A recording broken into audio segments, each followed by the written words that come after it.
안녕하십니까? 로마어 서방입니다. 성경을 읽으며 헬라어를 공부하는 시간 62강 62번째 시작하겠습니다. 오늘 볼 말씀은 요한복음 6장 36절. Vi ho detto però che voi mi avete visto eppure non credete. Vi ho detto però che voi mi avete visto, eppure non credete. Vi ho detto però che voi mi avete visto, eppure non credete. 네, 그리스어로. Αλλά σας είπα ότι με έχετε δει, αλλά δεν πιστεύετε. Αλλά σας είπα ότι με έχετε δει, αλλά δεν πιστεύετε. Αλλά. But. אבל. Σας. Your. שלך. Σας είπα. I told you.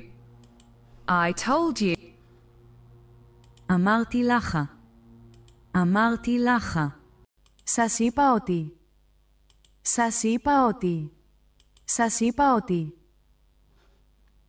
I told you that. אמרתי לך את זה. Με.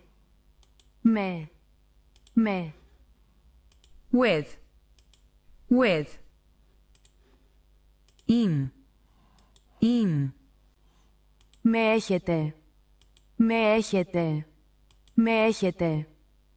You have me. יש לך אותי. Δι.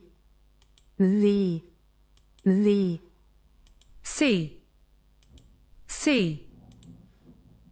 ראה. Με έχετε δει.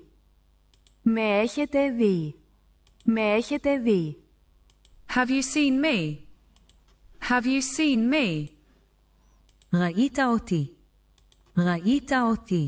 Αλλά.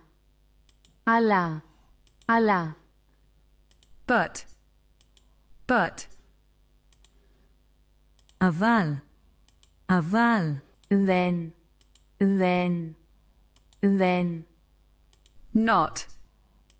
Not. לא. Πιστεύετε.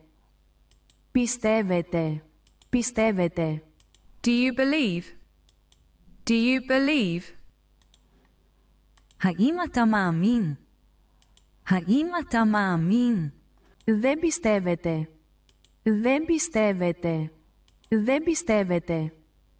You don't believe? אתה לא מאמין. Αλλά σας είπα ότι με έχετε δει, αλλά δεν πιστεύετε. 네, 이렇게 마치도록 하겠습니다. 감사합니다.